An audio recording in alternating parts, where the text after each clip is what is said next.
The Tao of Self-Confidence, Episode 487. Welcome to the Tao of Self-Confidence, where I share stories of amazing women who have discovered their inner journey to self-confidence. Visit our website at thetaoofselfconfidence.com. Your inner journey to self-confidence awaits.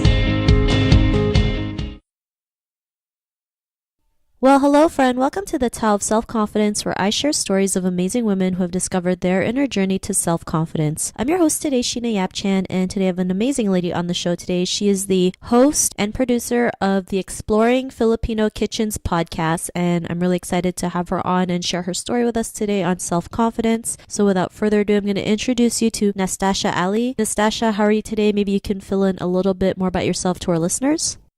Of course, absolutely. Thanks very much, Sheena, and I'm super excited to be on the show. I've been listening to some of your episodes, and yeah.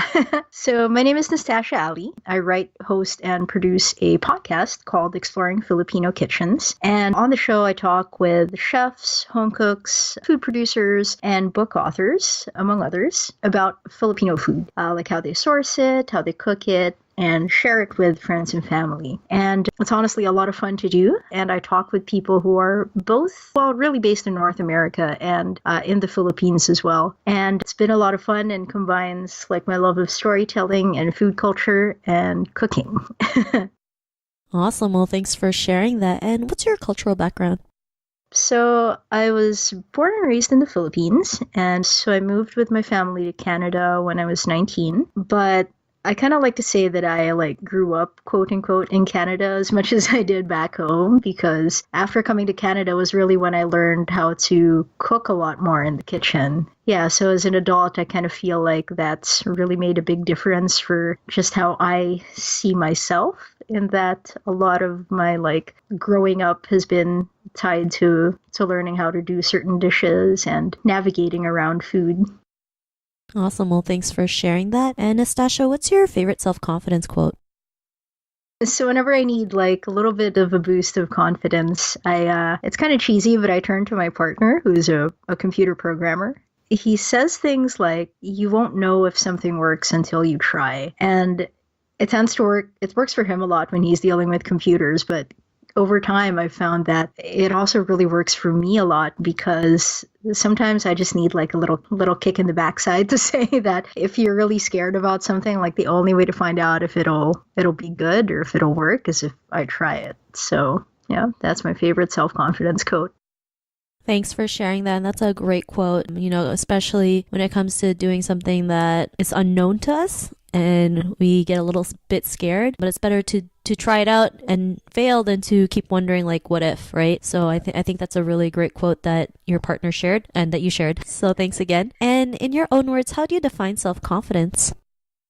Well, to me, I think it's more like being consistent with your efforts and giving it your best. I think those are the two things to me personally that kind of define how I see self-confidence, is that, yeah, you got to keep going at it. And especially even when, the times get a little bit rough and you feel a bit down on yourself, just to keep trying it again and again. And in the end, things will eventually work out.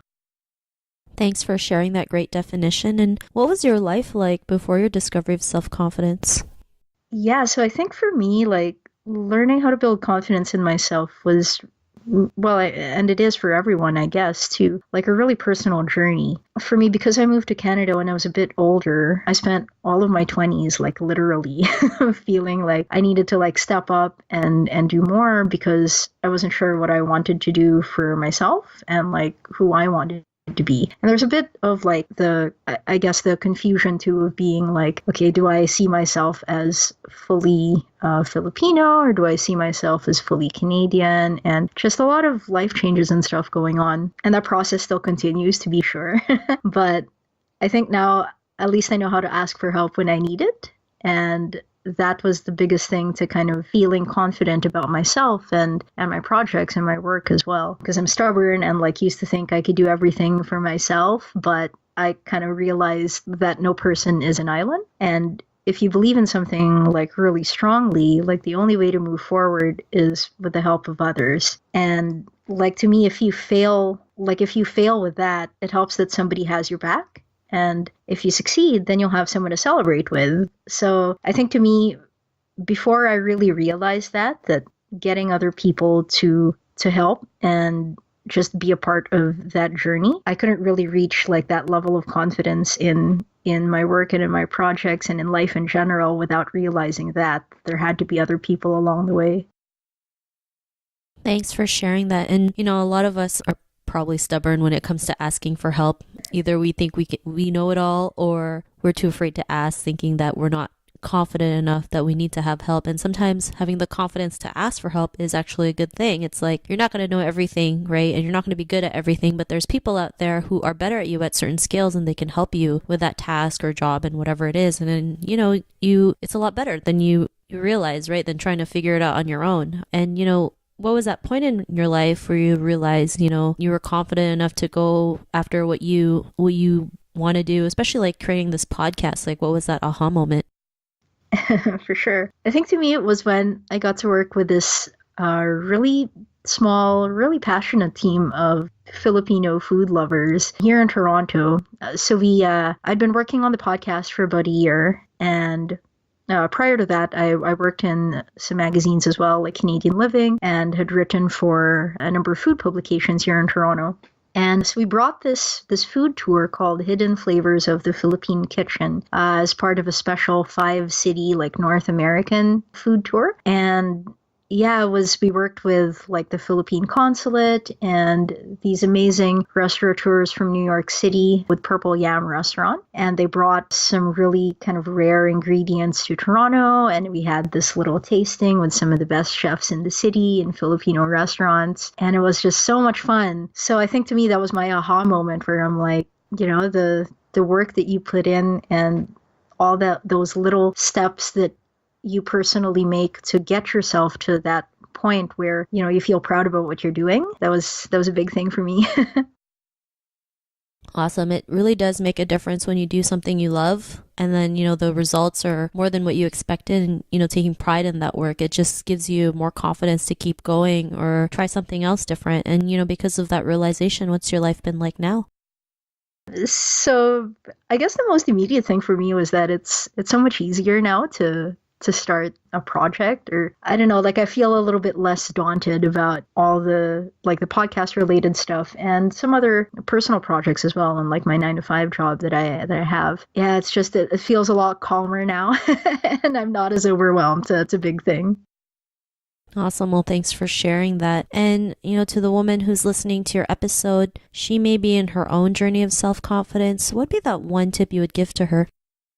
I think it's that whenever you start to doubt yourself, it's good to take a step back and think about your overall purpose and goal. And then like ask yourself, what is it that really scares me? Or do I want to achieve my goal strongly enough that I'm willing to sacrifice some time and some effort now for a larger payoff later on? Or, what is it about myself that I specifically feel I maybe don't have a handle on? And what can I do about it?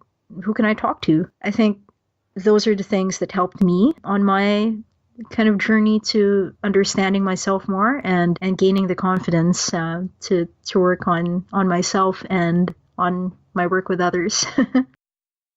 Awesome. Well, thanks for sharing that. And those are some great tips that you mentioned. And, just the questions that you were asking yourself, it's great, right? Because we can always find the right answers. It's just learning to ask the right questions like what you did. So thanks for sharing that. And if our listeners wanted to check out your podcast or check out some of your work, is there any links or social media profiles we can connect with?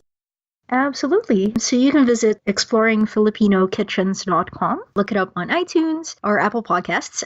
And if you want to read some of the book reviews that I do as well, I write a fair bit of them on my blog at nastasha.ca. That's nastasha.ca.